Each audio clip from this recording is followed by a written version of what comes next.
You're telling me humans have just been watching this entire time? The room fell silent as General Corvo of the Zin Consortium stared at the holographic display. Every other race in the intergalactic coalition had already thrown everything they had into the war effort, exhausting their resources in the long and bloody struggle against the Qadari. Yet, somewhere in the background, humans had lingered. They had sent aid, sure, and provided logistic support, but direct military action? Not a single human ship had entered the fray until now. "Yes, General," replied Admiral Merrick of the Archak Union, his scaled face betraying no emotion. Humanity officially declared its intent to engage in combat operations as of 10 minutes ago.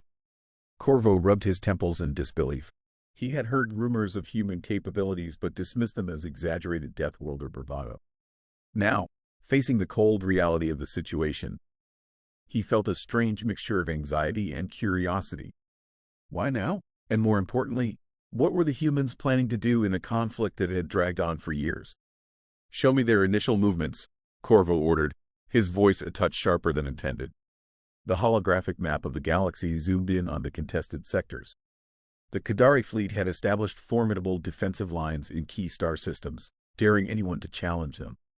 Humanity's forces had materialized at the edge of the battlefield, a mere blip against the vast armadas of their enemies. As the human signature warships emerged on the display, whispers circulated among the assembled coalition commanders. Human ships were sleek and compact, lacking the imposing size and heavy weapon arrays of other species. They seemed, at first glance, grossly underprepared. "That's it," someone muttered skeptically. Corvo narrowed his eyes at the display, watching as the human vessels formed a tight formation. There was no grand show of force, no drawn-out posturing. In fact, to the untrained eye, it appeared almost absurdly minimal. A lone command ship, a scattering of destroyers, and a squadron of escort frigates. The humans had committed what looked like a fraction of their fleet. The room filled with an unsettling quiet as everyone processed what they were seeing. The Qadari responded almost immediately, shifting their forces to meet the new threat. The enemy had no reason to take the human force seriously. After all, no one else had managed to break their lines in years. Then it began. Corvo blinked, hardly believing his eyes. The human ships moved with precision that bordered on artistry, cutting through space with alarming speed. Within seconds, the coalition's network of communication channels buzzed with reports of electromagnetic pulses and sensor jamming. For the Qadari, it was like being blindfolded in the middle of a storm.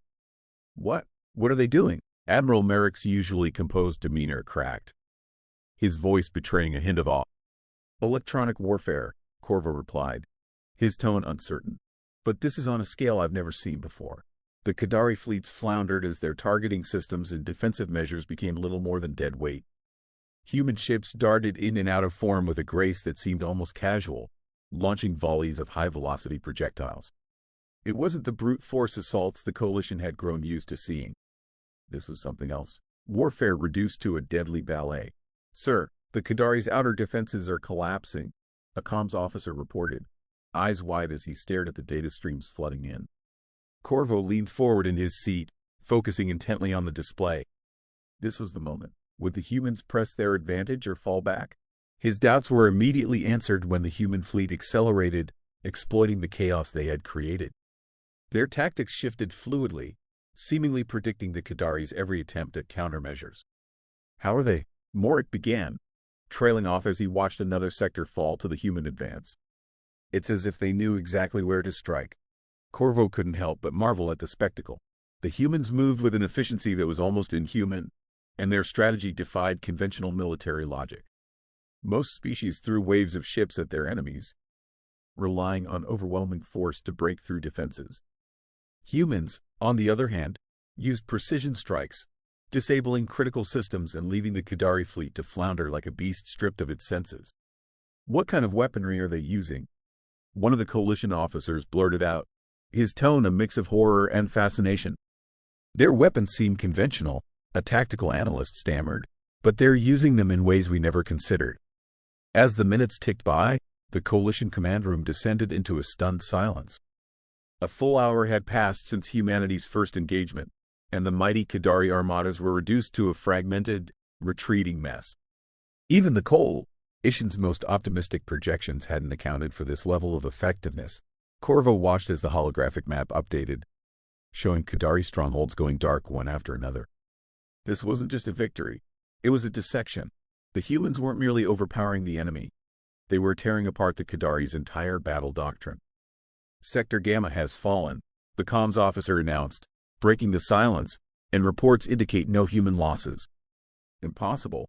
Morik hissed, his scaled features twitching in disbelief. How can they sustain 0 casualties? Corvo swallowed hard, his eyes locked onto the tactical feed. The human fleet continued its relentless advance, their ships weaving through debris fields and evading incoming fire with an ease that seemed almost playful. As another Qadari command ship was reduced to a ball of flame, it became evident that this was no fluke. The humans were not just skilled, they were on a completely different level. I don't understand, Corvo admitted, rubbing the back of his neck. What have they been doing all this time, if not fighting? Preparing? A new voice chimed in, cold and analytical. All heads turned to see a human officer standing at the doorway, clad in a crisp uniform devoid of ornamentation. His eyes sharp and unreadable, scanning the room as if assessing each individual's worth. You call this a war? He continued, striding forward to the center of the room. But to us, it's an exercise, a test of tactical adaptability. The coalition officers exchanged uncertain glances. The human's tone was neither boastful nor arrogant. It was matter-of-fact. Corvo clenched his jaw, unsure whether to feel anger or grudging admiration. What's your objective? Corvo demanded, struggling to keep his voice steady. Why now? The human officer tilted his head slightly, as if considering how to best explain something painfully obvious. Our objective, he began, is to end this conflict in the most efficient manner possible. And as for why now, we waited until you were ready to accept our methods. Corvo felt a shiver run down his spine. The words were simple, almost benign, yet they carried a weight that suggested something far beyond what any of them had anticipated. Ready? You think we were ready for this? Morik scoffed, shaking his head. The human's gaze turned to the holographic map, where the last remnants of the Qadari forces were being systematically dismantled. If you weren't, he replied calmly, this war would have ended much sooner. Corvo stared at the map, struggling to process the unfolding events. The humans were pushing toward the heart of Qadari territory, their advance so rapid it defied explanation. Yet, as he watched, a thought began to form, a question that he wasn't sure he wanted the answer to. Just what kind of war had humanity been preparing for all this time? Corvo's eyes stayed fixed on the holographic display as the humans pressed deeper into Qadari territory. The coalition commanders around him remained silent, transfixed by the near absurdity unfolding before them. The human fleet wasn't just fighting, it was dissecting its opponents, exploiting every weakness with a precision that bordered on supernatural. Report, barked Admiral Merrick, breaking the silence. What's the status of the CER Central Command? The tactical officer's eyes darted between screens, hands trembling as he processed the incoming data. Central Command it's failing, sir. The humans have neutralized their shield arrays and they're launching boarding pods as we speak. Corvo felt his jaw clench involuntarily. The Qadari Central Command was a fortress, protected by layers of defenses that had held against every coalition assault for years. Now those defenses were failing one by one, like brittle glass under a relentless hammer. Boarding pods? Merrick echoed, his tone a mixture of disbelief and horror.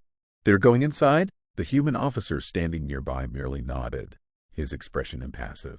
Yes, he said simply, we find that surgical strikes are more effective than brute force. Our objective is to seize control, not annihilate it. Corvo glanced at the officer, unable to suppress a sense of dread. These humans, with their calm demeanor and deliberate actions, were nothing like the rabid warriors he had expected. They were methodical, calculating, and frighteningly detached from the chaos they were orchestrating. How are they managing this? Another coalition commander asked, his voice shaky. We've been fighting the Qadari for years and barely dented their defenses. And now this? Training, the human officer replied matter-of-factly. We've trained for scenarios like this long before we even encountered the Qadari. Space warfare, ground combat, electronic countermeasures, it's all part of the doctrine.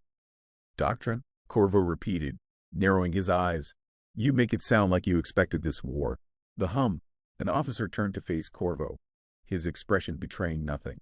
Expected? No. Prepared for? Always. The response sent a chill through the room.